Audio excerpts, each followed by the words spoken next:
Um, I'll be repeating to Josh Messer's topic on illegal immigration, and he claims that illegal immigration has a positive effect on the U.S., and his secondary claims are undocumented immigrants help the economy grow, illegal immigrants pay higher taxes, and that illegal immigrants have a lot more to lose.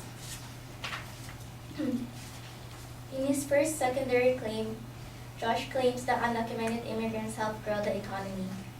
He proved that using evidence that by Betty Yee, who is the California State Controller, said that undocumented immigrants' labor is worth more than $180 billion a year to California economy, and in which California holds the largest economy.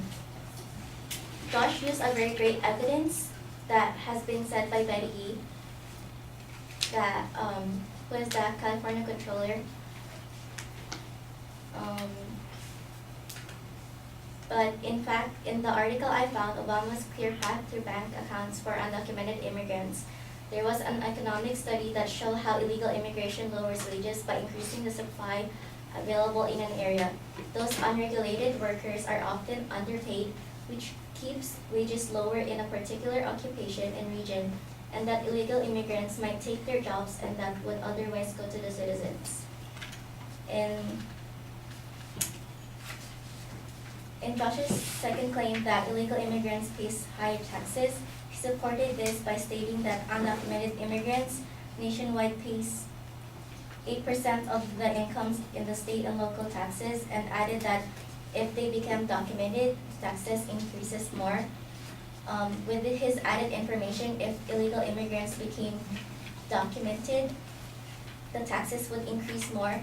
This contradicted his own claim that his evidence claimed that illegal immigrants are not the one who pays higher taxes, but it is the documented immigrants, because if an illegal immigrant becomes documented, they are no longer an illegal immigrant.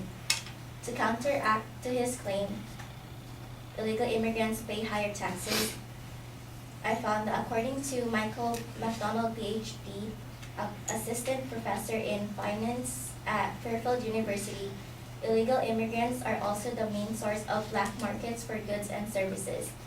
The black markets is not regulated or taxed by the federal or state government, which means that if most of these illegal immigrants works in the black market, they are not being taxed.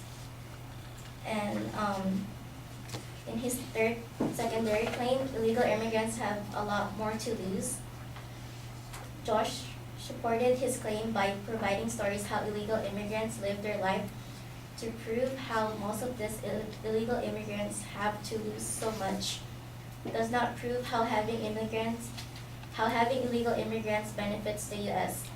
Actually, what happens is that when there are excess amount of immigrations, those who leave the native country and settle elsewhere can destabilize foreign countries and reduce the ability of the U.S. firms to export goods to those nations.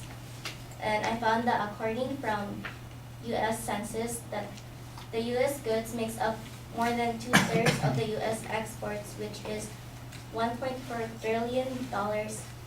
Therefore, if the exports are deteriorated due to excess number of immigrants, which are the illegal immigrants are not the one who is losing, but the U.S. exports, because they hold a huge play in the economy. Illegal immigrants are the one affecting the U.S. economy negatively. Thank you.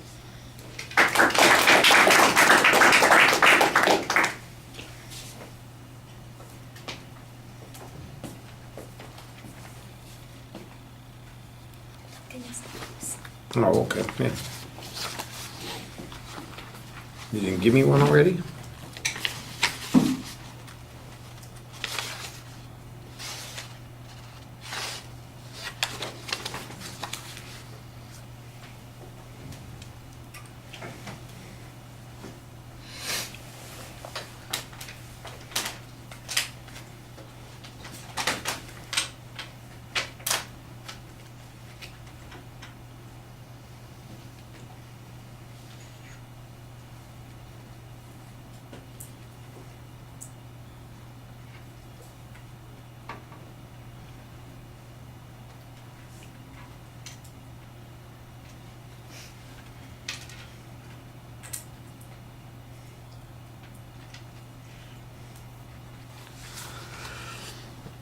All right, structurally, everything is pretty clear. On the first point, for most of the first argument, you basically say, well, they've made a good argument here, and they've got some evidence here that proves it's $180 billion to the economy, and you basically concede all of that. You have a counterclaim that talks about there's a negative consequence on wages.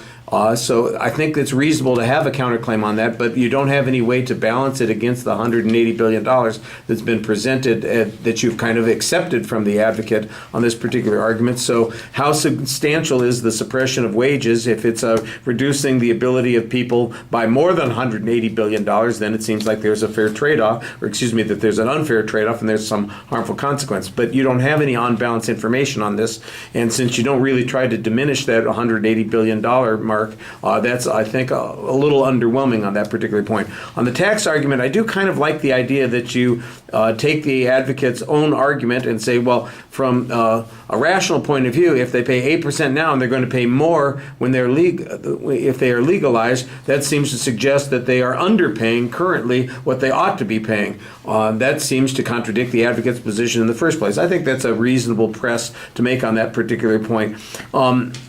The counterclaim that you're making that suggests that they largely operate inside of black markets or hidden markets, that sort of thing. I think that's a good argument, but you need some more information to suggest that diminishes, for example, taxes that they would be paying. It limits the influence or the ability to expand to the economy the way the advocate's talking about on the first point, and as a consequence that there is some shortfall there in those economic advantages. The last point, it sounds like there's an argument here. It's basically what would be a disadvantage or a counterclaim argument that suggests that because of immigration, somehow the other countries are destabilized and less able to take exports from the United States.